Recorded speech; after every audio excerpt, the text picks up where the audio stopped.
다 같이 함께 읽겠습니다. 여호와께서 모세에게 말씀하여 이르시되 은나팔 둘을 만들되 두들겨 만들어서 그것으로 회중을 소집하며 진영을 출발하게 할 것이라. 나팔 두 개를 불 때에는 온 회중이 회막문 앞에 모여서 네개로 나올 것이요 하나만 불 때에는 이스라엘의 천부장 된 지휘관들이 모여서 네개로 나올 것이며, 너희가 그것을 크게 불 때에는 동쪽 진영들이 행진할 것이며 두 번째로 크게 불 때에는 남쪽 진영들이 행진할 것이라. 떠나려 할 때에는 나팔 소리를 크게 불 것이며 또 회중을 모을 때에도 나팔을 불 것이나 소리를 크게 내지 말며 그 나팔은 아론의 자손인 제사장들이 불지니 이는 너희 대대의 영원한 율례니라. 또 너희 땅에서 너희가 자기를 압박하는 대적을 치러 나갈 때에는 나팔을 크게 불지니 그리하면 너희 하나님 여호와가 너희를 기억하고 너희를 너희의 대적에게서 구원하시리라. 또 너희의 희락의 날과 너희가 정한 절기의 초하루에는 번제물을 드리고 화목제물을 드리며 나팔을 불라. 그로 말미암아 너희 하나님이 너희를 기억하시리라. 나는 너희의 하나님 여호와니라. 아멘. 오늘도 하나님의 은혜가 여러분의 삶 가운데 가득하기를 바랍니다. 여러분을 통해서 하나님의 영광이 나타나기를 주님의 이름으로 축복합니다. 이스라엘 백성들이 광야를 거치면서 광야의 인생을 살아가게 되는데, 하나님께서 이스라엘 백성들에게 광야를 어떻게 살 것인가 하는 것을, 어떻게 살아갈 것인가 하는 것을 말씀하시는 대목이라 이렇게 볼 수 있습니다. 오늘 새벽에 우리가 하나님의 말씀을 볼 때에 이스라엘 백성들이 행진을 어떻게 했는가라는 것이었습니다. 이스라엘 백성들이 어떻게 출발을 하고 어떻게 머물고 그 장소는 어떻게 알게 되었는가라는 거죠. 광야는 길이 닦여져 있는 것도 아니었습니다. 준비된 집이 있는 것도 아니었습니다. 마을이나 동네가 있는 것도 아니었습니다. 그냥 허벌판, 그리고 계속 가도 사막과 같은 그러한 돌사막이 가득 차 있는 곳이 바로 광야였습니다. 그곳에는 오아시스가 있는 것도 아니고 그냥 걸어가야 되는 그러한 상황입니다. 정확하게 목적지는 가나안 땅이라고 하지만은 가나안 땅을 어느 방향으로 가야 될지, 지금처럼 나침판이 있는 것도 아니기 때문에 어느 방향으로 가야 될지, 얼마나 가야 될지 알지 못하는 그러한 상황이었습니다. 그런데 하나님께서 그들을 광야를 걸어가는 그 길을 어떻게 인도하셨느냐 하면, 오늘 새벽에 우리가 말씀을 본 것처럼 구름 기둥이 성막 위에 쫙 머물러 있을 때에 이것은 하나님께서 이곳에 머물라고 하는구나 라고 생각을 했다라는 것입니다. 그리고 구름이 높이 이렇게 떠오르면 이제 출발해야 되구나 라고 생각하고 이스라엘 백성들이 이것저것 준비해서 출발 준비를 했다라는 거죠. 그래서 구름이 한창 앞으로 향해서 가면 이스라엘 백성들이 그 구름을 따라서 정체 없이 걸어갔다라는 것입니다. 하루가 지나고 이틀이 지나고 사흘이 지나고 구름이 계속 진행하면 이스라엘 백성들도 그냥 계속 진행했다라는 것입니다. 그런데 또한 구름이 딱 멈추면 이스라엘 백성들도 동일하게 그 자리에 멈추어서 회막을 다시 정리하고 짓고 그리고 이스라엘 백성들이 그곳에서 생활했다라는 거죠. 잠깐 동안 구름이 머물렀다가 또다시 출발하면 이스라엘 백성들은 또 다급하게 출발을 합니다. 그런데 어떤 때는 하루가 지나고 일주일이 지나고 한 달이 지나고 1년이 지나도 계속 구름이 그곳에 머물러 있으면 이스라엘 백성들은 그렇게 계속 머물러 있었다라는 것입니다. 그렇게 이스라엘 백성들이 40년의 광야의 인생을 살아갔다라는 거죠. 자, 그러면 이렇게 구름이 움직이는 것에 따라서 이스라엘 백성들이 따라서 행진을 했는데, 오늘 이스라엘 백성들이 어떻게 광야에서 통제하고 어떻게 소통했는가라는 것입니다. 어떻게 소통했는가? 여러분, 지금 이스라엘 백성들이 얼마 정도 인원수가 되겠습니까? 남자 수만 60만 명이면 남자와 여자, 노인과 어린이 다 합치면 최소한 200만 명, 거기다가 온갖 잡족들이 함께 왔다 그러니까 최소한 200만 명은 훨씬 넘을 거라고 생각합니다. 그렇게 엄청난 인원이 움직입니다. 그런데 지금처럼 마이크가 있는 것도 아닙니다. 지금 뭐 광화문이나 용산이나 뭐 이게 헌법재판정 앞이나 뭐 난리가 났다라고 하지 않아요? 그들은 마이크를 가지고 통제하는 사람들이 있습니다. 선동하는 사람들이 있죠. 그런데 이스라엘 백성들에게는 그런 사람들이 없잖아요. 마이크 시스템이 갖춰져 있는 것도 아니었습니다. 한 사람이 목소리로 그 모든 사람들을 통제하려면 얼마나 힘들겠습니까? 만약에 모세가 마이크가 없이 그냥 여러분 모이십시오 라고 이야기했을 때 사람들이 그 모세의 소리를 어떻게 광야에서 듣고 움직이겠는가라는 것입니다. 항상 귀를 쫑긋해 있는 것도 아니고 말이죠. 그렇기 때문에 이스라엘 백성들의 소통의 방법을 하나님께서 가르쳐 주셨습니다. 그것이 바로 오늘 언나팔입니다. 언나팔. 하나님께서 모세에게 말씀하여 이르시되 언나팔 둘을 만들되 두들겨 만들어서 그것으로 회중을 소집하며 진영을 출발하게 할 것이라 라고 말합니다. 언나팔 둘 만드는데 하나님께서 지시하셔서 만들었다라는 거예요. 참 신기하지 않습니까? 하나님께서 어떻게 이렇게 구체적으로 말씀하실까라는 것입니다. 이스라엘 공동체를 위해서 어떻게 이렇게 구체적으로 언나팔 2개를 만들어라. 만약에 언나팔을 그냥 만들 때 이 사람도 만들고 저 사람도 만들고 여기저기 여러 개 만들어서 이 사람도 불고 저 사람도 불면 그 소리가 제대로 통제가 되겠습니까? 그런데 오늘 하나님께서 딱 2개, 하나도 아니고 2개라는 것입니다. 하나로는 그때 그 시스템으로는 알기가 좀 쉽지 않다라는 거죠. 왜냐하면 하나로 얼마나 오래 불어야 될지, 얼마나 짧게 불어야 될지, 얼마나 크게 불어야 될지 그것으로 다 소통하기 어려운 것입니다.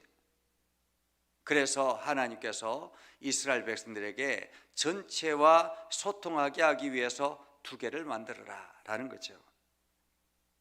참으로 기가 막힌 일입니다. 하나님은 이렇게 세밀한 분이다. 세밀한 분이시다. 이 말씀을 우리가 묵상한다면 오늘 우리에게도 마찬가지입니다. 하나님께서 내가 필요한 부분이 무엇인지, 내 삶의 여정 속에 필요한 부분이 무엇인지 하나님께서 모르시는 것이 아니라라는 거예요. 나의 필요한 부분을 정확하게 알고 계시고 또 그것을 하나님께서 정확하게 집어서 우리에게 이끌어 가신다라는 사실입니다. 그렇기 때문에 오늘도 나의 지혜보다 하나님의 지혜가 뛰어나고 나의 능력보다 하나님의 능력이 뛰어나고 나의 계획보다 하나님의 계획이 더 완벽하다라는 사실을 기억하고 우리는 그 하나님 앞에 엎드려 기도하는 것입니다. 자, 그렇게 해서 언나팔 2를 만들어서 출발을 하게 하라라고 말씀하셨습니다. 그리고 난 다음에 이제 사인을 주는 거예요. 사인을 어떻게 소리로 구분할 것인가. 3절에 보면 나팔 2개를 불 때에는 온 회중이 회막문에 나와서 모이는 것입니다. 그러니까 전체 회중 전체를 모이라고 할 때는 나팔 2개를 동시에 부는 거예요. 전체 회중이 모일 때는 나팔 2개가. 그러니까 갑자기 이스라엘 백성들이 각자의 삶 가운데서 살아가다가 나팔 소리가 들립니다. 2개의 소리가 동시에 들립니다. 그러면 이스라엘 백성들이 지금 우리를 회막으로 부르는구나. 회막은 어느 곳입니까? 하나님의 임재가 있는 장소입니다. 예배의 자리라는 것입니다. 그래서 나팔 2개가 불면 우리가 예배할 때구나 라고 생각하고 회막으로 나왔다라는 거예요. 지금이 예배할 시간이구나. 그래서 회막으로 나온 것입니다. 그리고 하나만 불 때는, 나팔을 하나만 불 때는 천부장된 지휘관들이 모여서 나오는 거예요. 다시 말하면 리더를 부를 때는 나팔을 하나만 부르라라는 것입니다. 리더를 소집할 때는. 그러니까 전체가 다 모일 필요가 없고 리더들만, 천부장 지휘관들만 모아서 작전 회의를 하거나 여러 가지 일을 할 때는 나팔 하나만 부는 것입니다. 그래서 나팔 하나가 푹 이렇게 불면 지휘관들이 모이는 거죠. 지휘관들이, 모세 앞에 지휘관들이 모이는 것입니다. 그렇게 해서 이제 다음 계획들을 함께 의논하고 어떻게 할 것인가를 의논하고 이러한 것들을 하게 되는 거죠. 자, 그리고 또 나팔을 소리를 크게 불 때, 이번에는 두 개를 동시에 부는 것, 하나 부는 것, 이것이 아니라 크게 불고 작게 부는 거예요. 크게 불 때는 동쪽 진영이 행진한다라는 것입니다. 자, 행진을 할 때는 구름이 쫙 떠오르면 행진을 하지 않습니까? 그래서 구름이 떠오르면 이제 나팔을 크게 붑니다. 그러면 동쪽 진영이 일어나서 행진을 시작하는 거예요. 그리고 두 번 크게 불 때는 남쪽 진영이 행진하는 것입니다. 한 번 불 때는 동쪽 진영이, 두 번째 크게 두 번 불 때는 남쪽 진영이, 이렇게 해서 쭉 진영들이 정확하게 대열을 맞추어서 행진하는 것입니다. 여러분, 광야에서 이렇게 일사불란하게 움직이는 히브리 민족들을 보면서 광야에 살아가는 다른 족속들은 얼마나 두려웠을까라는 생각을 해봅니다. 사실 이들은 오합지졸에 불과한 사람들입니다. 이들은 뛰어난 사람들이 아닙니다. 이들은 노예의 삶을 살아가던 사람들입니다. 온갖 잡족들, 허드한 일을 하던 사람들입니다. 그런데 이들이 모여서 일사불란하게 움직여 나가니까 엄청난 군대가 되더라라는 것입니다. 엄청난 군대가. 그렇게 해서 나팔을 부는 것입니다. 한 번 크게 불 때는 동쪽 진영이, 또 두 번 크게 불 때는 남쪽 진영이 이렇게 출발을 하는 거죠. 그리고 또 다른 사인이 있습니다. 회중을 모을 때에도 나팔을 불 것이나 크게 소리 내지 말고, 그냥 회중만 모을 때는, 그냥 우리가 예배 자리로 모이는 것이, 그 회막 앞으로 모이는 것이 아니라 그냥 일반적인 회중을 모을 때는 크게 불지 않는 것입니다. 나팔을 그냥 크게 불지 않고 소리를 크게 내지 않고 불면 이것은 전체를 모으라는 사인이구나 라고 생각했다라는 거죠. 그런데 이 나팔은 여기저기서 부는 것이 아닙니다. 누구나가 불 수 있는 것이 아닙니다. 아론의 자손인 제사장들이 이 나팔을 부는 역할을 했다라는 거죠. 이렇게 해서 백성들을 소집하고, 그리고 예배의 자리로 안내하고, 그리고 진영을 이렇게 출발하고 이런 것들을 다 하는데 여기에서 끝이 아닙니다. 9절에 보면 너희 땅에서 너희가 자기를 압박하는 대적을 치러 나갈 때에는, 압박하는 대적을, 다시 말하면 너희 대적들, 이스라엘 백성들을 괴롭히는 그러한 대적들을 만날 때에는 전쟁을 하게 되지 않습니까? 전쟁을 할 때 어떻게 하느냐? 나팔을 크게 부르라라는 거예요. 나팔을. 전쟁이 시작이 되면 나팔을 크게 불라라는 것입니다. 나팔을 크게 불면 어떻게 됩니까? 하나님 여호와가 너희를 기억하고 너희를 너희의 대적에게서 구원하시리라 라고 말합니다. 그러면 이 나팔은 누구를 향하여 부는 것일까요? 조금 전까지만 해도 이스라엘 백성들을 위해서 나팔을 불었다면 지금의 나팔은, 크게 나팔을 부는 것은 누구를 향해서? 하나님을 향하여 나팔을 부는 것입니다. 하나님을 향하여. 하나님을 향하여, 하나님 지금 대적들이 우리 앞에 나와 있습니다. 대적들과 우리가 전쟁에 나갑니다 라고 하나님 앞에 먼저 나팔을 부는 것입니다. 싸움이 먼저가 아니라 하나님 앞에 나팔을 불면 하나님께서 그래, 내가 알겠다, 내가 너희들의 가족들을 지켜주겠다, 이것이 하나님의 약속이라는 것입니다. 너희 하나님 여호와가 너희를 기억하고 너희를 너희의 대적에게서 구원하시리라. 내가 대신 싸워주겠다, 내가 너희들을 지켜주겠다 라는 말씀이죠. 그리고 또 너희의 희락의 날과 너희가 정한 절기와 소하루에 드리는 번제물과 화목 제물을 드릴 때 나팔을 불라라는 거예요. 우리가 하나님 앞에 예배할 때 나팔을 불라라는 것입니다. 이 나팔은 누구를 향해서 부는 것입니까?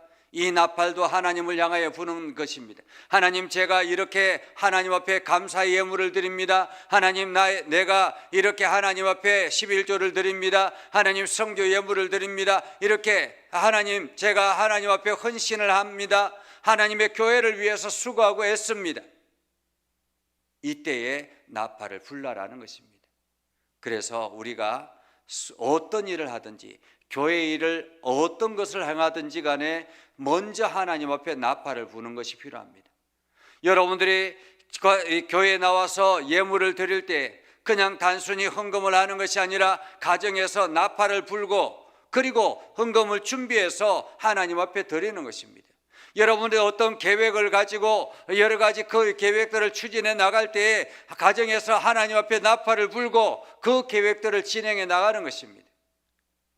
그래서 매일같이 새벽마다 하나님 앞에 나팔을 불고, 그리고 우리가 어떤 일이 있을 때마다 하나님 앞에 나팔을 불고, 우리가 하나님 앞에 감사할 때도 나팔을 불고, 번제물 예물을 드릴 때도 하나님 앞에 나팔을 불고, 이렇게 하나님 앞에 나팔을 불면 하나님께서 너희의 하나님이 너희를 기억하시리라.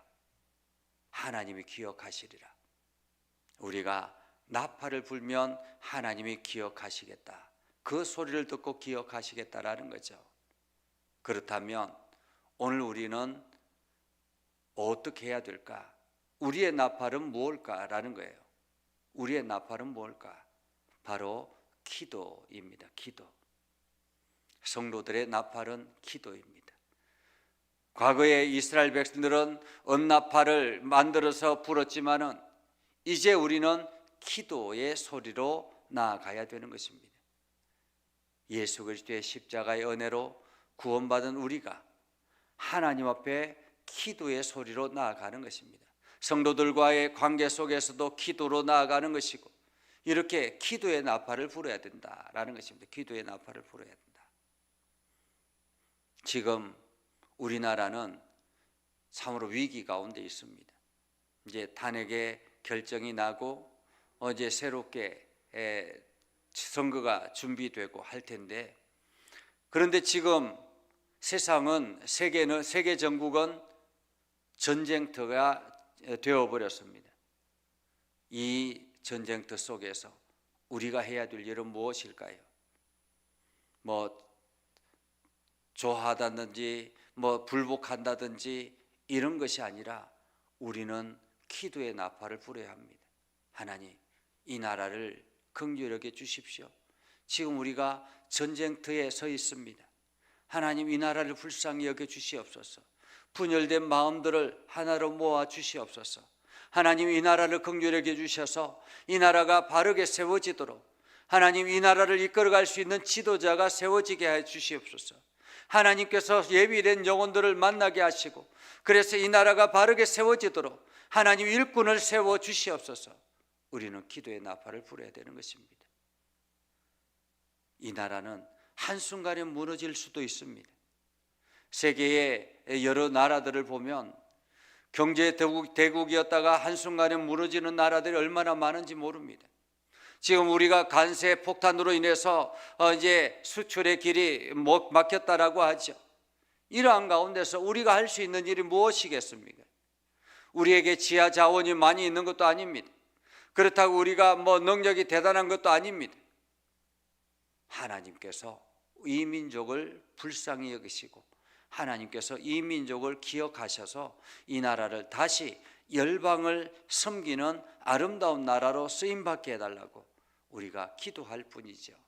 그래서 오늘도 여러분들이 기도의 나팔을 불어서 하나님께 온전히 우리 마음을 드릴 수 있는 저와 여러분이 되기를 주님의 이름으로 축복합니다. 기도하겠습니다. 거룩하신 아버지 하나님, 오늘도 우리 가운데 함께 하시고 하나님의 은혜를 더해 주셔서 우리가 이스라엘 백성들이 기도의 나팔을 불며 하나님 앞에 그 모든 것들을 고백했던 것처럼 우리들도 기도의 나팔을 불어서 하나님의 음성을 듣게 하시고 하나님의 보호하심 아래 있게 해주시고 우리가 전적으로 하나님을 신뢰하며 하나님의 말씀 앞에 순종하며 나아가는 우리가 되게 하여 주시옵소서. 주의 은혜와 사랑이 넘쳐나게 하시고 하나님의 복이 가득하게 해주시고 우리가 행하는 모든 일들마다 좋은 결과들로 나타나게 하옵소서. 하나님, 오늘도 저희들의 가운데 역사하여 주시고 하나님의 풍성한 은혜가 넘쳐나게 하옵소서. 예수님의 이름으로 기도드리옵나이다. 아멘. 이제는 우리 구주 예수 그리스도의 은혜와 하나님 아버지 극진하신 사랑과 성령님의 감화 감동 역사 위로 교통하시며 은혜가 주의 말씀 가운데 있는 믿음의 백성들 위해 하는 모든 일들 위해 영원토록 함께 하옵시기를 간절히 축원하옵나이다. 아멘.